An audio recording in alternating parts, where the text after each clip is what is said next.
श्री स्वामी समर्थ. या 4 व्यक्तींच्या पाया जर तुम्ही पडलात तर तुमच्या आयुष्यामध्ये दुर्दैव येते. त्यामुळे या 4 व्यक्तींच्या पाया चुकूनही पडू नका, नाहीतर तुम्ही तुमच्या आयुष्यात कधीच यशस्वी होणार नाही. कोणत्या आहेत त्या व्यक्ती, त्यासाठी हा व्हिडिओ शेवटपर्यंत पहा. कोणत्या व्यक्तीच्या पाया पडणं शुभ आहे आणि कोणत्या व्यक्तीच्या पाया पडणं अशुभ आहे हे या व्हिडिओमधून आपण पाहूयात. याआधी तुम्ही चॅनलवरती नवीन असाल तर चॅनलला जरूर सबस्क्राईब करा आणि कमेंटमध्ये श्री स्वामी समर्थ लिहायला विसरू नका. नंबर 1. कोणत्याही म्हाताऱ्या किंवा वयस्कर व्यक्ती स्मशानभूमीतून आल्या तर त्यांच्या पाया पडू नये, कारण स्मशानातून येणारा माणूस अशुद्ध मानला जातो. नंबर 2. मंदिरामध्ये कोणताही माणूस देवाची पूजा करण्यासाठी जात असतो, त्यावेळी तो सामान्य असतो. त्यामुळे मंदिरात जर कोणी भेटलं तर देवाच्या आधी त्यांच्या पाया पडू नये. नंबर 3. झोपलेल्या माणसाच्या पाया पडू नयेत, कारण शास्त्रानुसार हे अशुभ मानले जाते. शास्त्रानुसार झोपलेल्या माणसाच्या पाया पडणं म्हणजे मृत्यू पावलेल्या माणसाच्या पाया पडल्यासारखं असतं, त्यामुळे खूप नुकसान होऊ शकतं. नंबर 4. एखादी व्यक्ती जर देवपूजा करत असेल तर त्याच्या पाया पडू नयेत. त्याची पूजा पूर्ण होईपर्यंत वाट पाहावी, नंतरच त्याच्या पाया पडाव्या.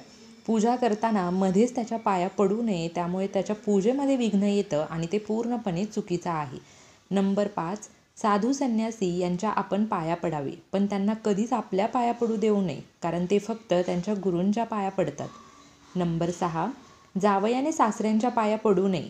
जावयाने सासऱ्यांच्या पाया पडू नये असे म्हणतात, कारण पौराणिक कथेमध्ये शिवशंकरांनी आपले सासरे दक्ष यांची हत्या केली होती.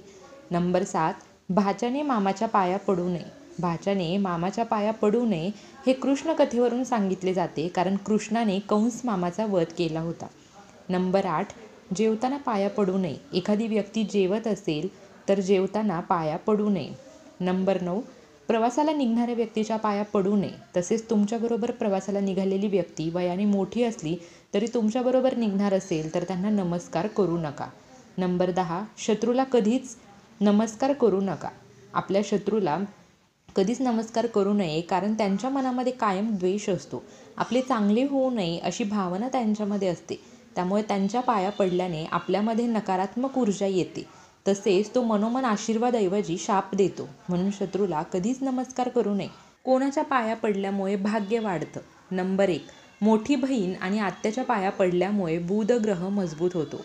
नंबर 2. वयस्कर माणसांच्या पाया पडल्यामुळे केतू ग्रह बलवान होतो. नंबर 3. वडिलांच्या पाया पडल्यामुळे सूर्यग्रह मजबूत होतो. नंबर 4. काकी, आई, आजी, मावशी यांच्या पाया पडल्यामुळे चंद्रग्रह मजबूत होतो. नंबर 5. मोठ्या भावाच्या पाया पडल्यामुळे मंगळ ग्रह मजबूत होतो. नंबर 6. संत, गुरु आणि ब्राह्मणांच्या पाया पडल्यामुळे बृहस्पती ग्रह मजबूत होतो. नंबर 7. वहिनीच्या पाया पडल्यामुळे शुक्र ग्रह मजबूत होतो. नंबर 8. सासरच्या लोकांशी चांगले संबंध ठेवले तर राहू ग्रह बलवान होतो. आता ओलांडून कोणाला जाऊ नये हे आपण पाहूया. नंबर 1. कोणत्याही प्राण्याला ओलांडून कधीही जाऊ नये. नंबर 2. अग्नीला चुकूनसुद्धा ओलांडू नये आणि कधी पाय लागू देऊ नये. नंबर 3. ज्या खुंट्याला आणि दोराला गाय किंवा त्यांचं वासरू बांधलेलं असतं त्याला कधीही ओलांडू नये. नंबर 4. केस, भस्म आणि अपवित्र वस्तूंना ओलांडू नये. ही 4 लोक जर आपल्या घरी येत असतील तर ते आपल्यासाठी शुभ असतं. कोणत्या आहेत तर नंबर 1. जर तुमची नणंद तुमच्या घरी येत असेल तर तुमच्या नंदेचं तुमच्या घरी येणं अत्यंत शुभ असतं, पण ती सारखी येऊन माहेरी राहत असेल तर ते चुकीचं आहे. मुलीने माहेरी पाहुणचारासाठीच यावे. नंबर 2. तुमच्या घरी जर तुमचे जावई येत असतील तर जावयाची पावलं तुमच्या घरासाठी अत्यंत शुभ असतात, पण जावयाने घर जावई होऊन राहू नये. नंबर 3. तुमच्याकडे वारंवार तुमचे भाचे येत असतील तर त्यांचे तुमच्या घरी येणं तुमच्यासाठी खूप भाग्याचं असतं. नंबर 4. तुमच्या घरी कोणी संत, महापुरुष किंवा गुरुजन येत असतील तर त्यांची पावले तुमच्यासाठी खूप शुभ असतात.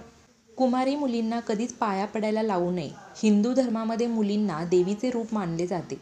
कुमारी मुली हे देवीचे रूप मानले जाते, त्यामुळे त्यांच्याकडून पाया पडून घेऊ नये असे शास्त्रामध्ये सांगितले आहे. कुमारी मुलींनी पायांना स्पर्श केल्याने माणूस पापाचा भागीदार बनू शकतो. हिंदू मान्यतेनुसार मामा आणि मामीने त्यांच्या भाचा किंवा भाचीला त्यांच्या पायांना स्पर्श करू देऊ नये.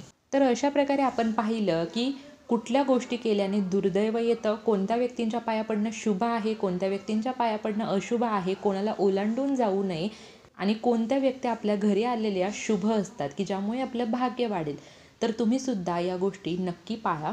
झालेली सेवा मी महाराजांच्या चरणी अर्पण करते. व्हिडिओ आवडला असेल तर लाईक शेअर कमेंट नक्की करा. Shri Swami Samarth. Bless you all.